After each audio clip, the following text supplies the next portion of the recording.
সম্মিলিত ইসলামী ব্যাংকের আমানতকারীদের জন্য এলো অত্যন্ত স্বস্তিদায়ক এক খবর।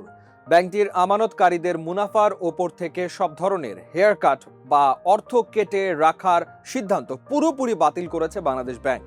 শুধু তাই নয়, আগামী 1 সেপ্টেম্বর থেকে ব্যক্তিগত আমানতকারীরা তাদের জমানো মূল অর্থ কিভাবে ও কখন তুলতে পারবেন তা নিয়ে এসছে নতুন ও সুনির্দিষ্ট নির্দেশনা।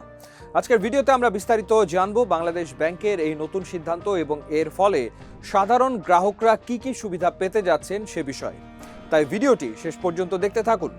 গত মঙ্গলবার বাংলাদেশ ব্যাংকের গভর্নর মোহাম্মদ মুস্তাকুর রহমানের সঙ্গে সাক্ষাৎ করেন সম্মিলিত ইসলামী ব্যাংকের চেয়ারম্যান কাজী শায়রুল হাসান এবং ব্যবস্থাপনা পরিচালক আবেদুর রহমান শিকদার। ওই বৈঠকে বাংলাদেশ ব্যাংকের পক্ষ থেকে পরিষ্কার জানিয়ে দেওয়া হয়েছে যে সম্মিলিত ইসলামী ব্যাংকের আমানতকারীদের মুনাফার ওপর কোনো ধরনের হেয়ার কাট বা কর্তন করা হবে না।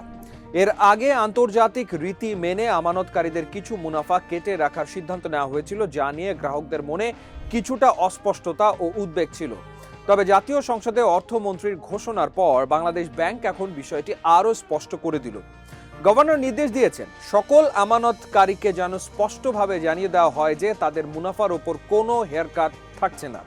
গ্রাহকদের জন্য আরেকটি বড় সুখবর হলো আগামী 1 সেপ্টেম্বর থেকে ব্যক্তিগত আমানতকারীরা তাদের অ্যাকাউন্ট থেকে প্রয়োজন অনুযায়ী মূল অর্থ উত্তোলনের সুযোগ পাবেন।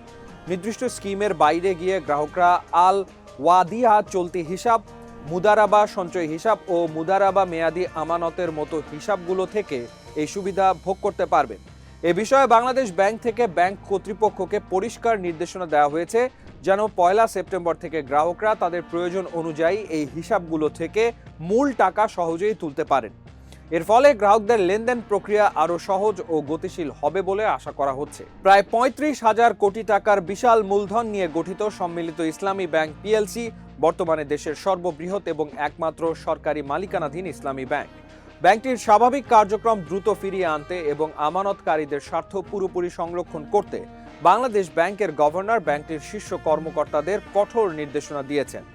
সম্মিলিত ইসলামী ব্যাংকের আমানতকারীদের মুনাফার ওপর থেকে হেয়ারকাট বাতিলের সিদ্ধান্ত আসার আগে গ্রাহক পর্যায়ে দীর্ঘদিন ধরে এক ধরনের তীব্র অনিশ্চয়তা ও দুশ্চিন্তা বিরাজ করছিল। ব্যাংকটি একীভূত হওয়ার পর থেকে সাধারণ আমানতকারীরা তাদের কষ্টার্জিত সঞ্চয় ও মুনাফা নিয়ে বড় ধরনের আতঙ্কে ছিলেন। আন্তর্জাতিক নিয়মের দোহাই দিয়ে মুনাফার একটি অংশ কেটে রাখার বা কর্তন করার সিদ্ধান্ত আসায় গ্রাহকদের মনে এক ধরনের আস্থাহীনতা তৈরি হয়েছিল।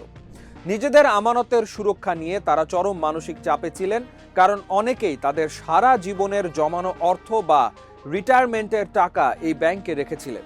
পাশাপাশি দৈনন্দিন জীবনযাত্রা পরিচালনা করতে গিয়ে গ্রাহকদের নানা ধরনের বাস্তব সমস্যার মুখোমুখি হতে হচ্ছিল। নির্ধারিত স্কিমের বাইরে জরুরি প্রয়োজনে নিজেদের জমানো মূল টাকা বা মুনাফা তুলতে না পারায় অনেকের পক্ষেই চিকিৎসা খরচ, সন্তানের পড়াশোনা কিংবা পারিবারিক জরুরি প্রয়োজন মেটানো অসম্ভব হয়ে পড়েছিল। ব্যাংকের নিয়মের বেড়াজালে আটকে থেকে টাকা তুলতে না পারার এই দীর্ঘ জটিলতা ও দীর্ঘসূত্রিতা গ্রাহকদের চরম ভোগান্তিতে ফেলেছিল। তবে বাংলাদেশ ব্যাংকের নতুন এই স্পষ্ট নির্দেশনার ফলে গ্রাহকদের দীর্ঘদিনের সেই দুশ্চিন্তা ও ভোগান্তি অনেকাংশেই দূর হবে বলে সংশ্লিষ্টরা আশা করছেন।